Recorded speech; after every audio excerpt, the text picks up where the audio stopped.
வாழ்க வையகம் வாழ்க வளமுடன். Hard work never fails. அனைவருக்கும் வணக்கம். இன்னைக்கு நம்மளுடைய மருந்தியல் செஷனில் நாம் டிஸ்கஸ் பண்ண டாபிக் என்ன அப்படின்னா, நம்மளுடைய ஃபார்மசி ப்ரொஃபஷனில் கேரியர் ஆப்பர்ச்சுனிட்டிஸ் டெய்லி நம்ம பார்த்துட்டு இருக்கிறோம். அதில் வந்து இந்த வகையில் இன்னைக்கு எம்ஃபார்ம் ப்ரொஃபஷனல் ஸ்டூடெண்ட்ஸ்க்காக வேண்டி இருக்கக்கூடிய ஒரு ஆப்பர்ச்சுனிட்டி இப்போ ரீசெண்டாக அனௌன்ஸ் பண்ணியிருக்காங்க. அதை பற்றி ஃபுல் டீட்டெயில் பார்க்கலாம். ஸோ இதுக்கு வந்து மெயினாக என்னெல்லாம் முடிச்சிருக்கணும் அப்படின்னா, UGC CSIR NET exam crack பண்ணியிருக்கணும்.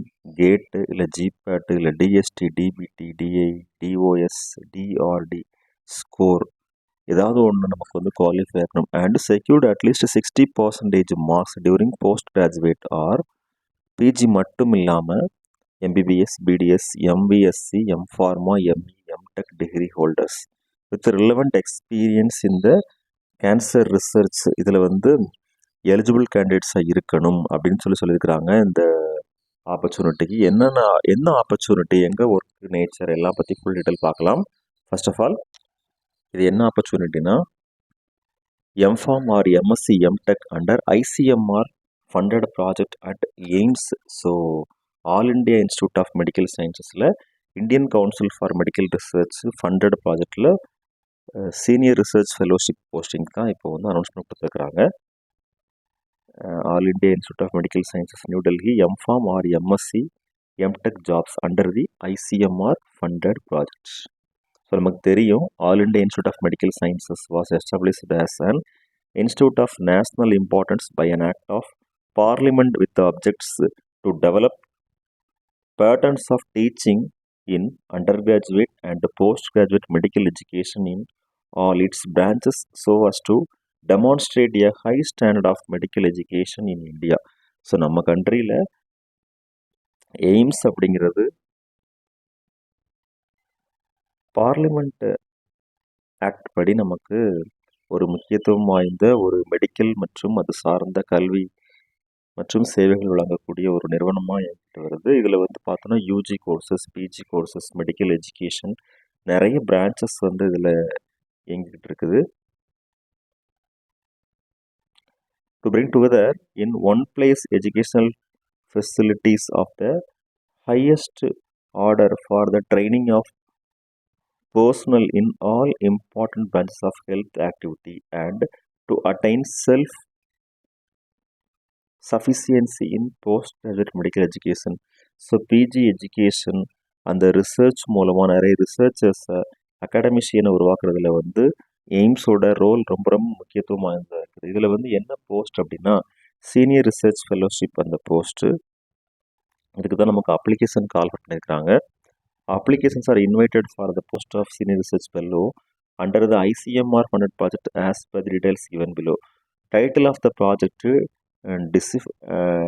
டெசிஃபரிங் the oncogenic network of ubiquitin specific peptidase 37 USP37 and its therapeutic potential in prostate cancer.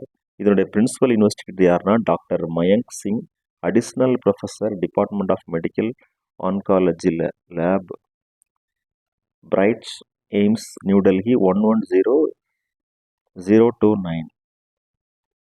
இதுதான் அவங்களுடைய address. Principal investigator doctor Mayank Singh அவங்களுடைய அட்ரஸ் இதில் கொடுத்துக்கிறாங்க.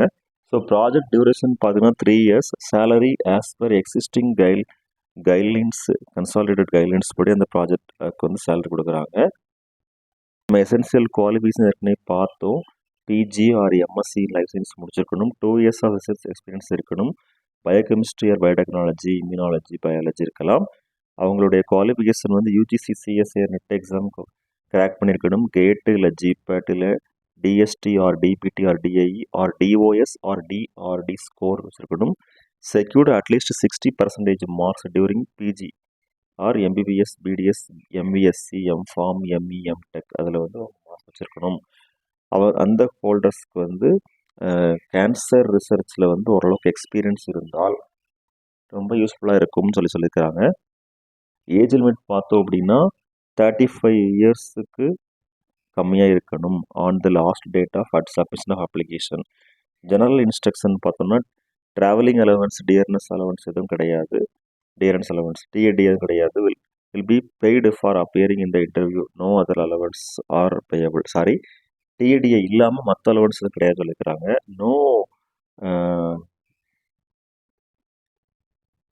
Interim request or recommendation will be entertained.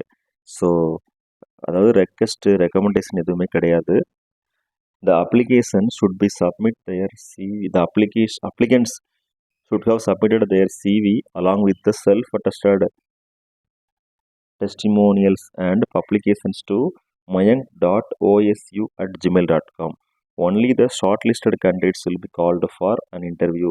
The date of interview will be communicated in later through email. அதாவது last date எதுவும் mention பண்ணலை. So dear friends, நமக்கு இது வந்து இப்போ ரீசெண்டாக கிடைச்ச இன்ஃபர்மேஷன். ஸோ நீங்கள் இந்த இமெயில் மூலமாக, இந்த அட்ரஸ் மூலமாக காண்டாக்ட் பண்ணுங்கள். உங்களுடைய அப்டேட்டட் சிவி, பப்ளிகேஷன்ஸ், உங்களுடைய பர்சனல் ப்ரொஃபைல்ஸ், அதாவது அகாடமிக்கலி நீங்கள் வந்து ஒரு சிவி எழுதுவீங்க இல்லையா, ரெஸ்யூம், அதை வந்து இந்த மெயிலுக்கு சென்ட் பண்ணலாம் அப்படி சொல்லியிருக்கிறாங்க. So interested candidates can apply for the senior research fellowship posting. Thank you very much. Best wishes for all success in our life. வாழ்க வையகம், வாழ்க வளமுடன். நன்றி.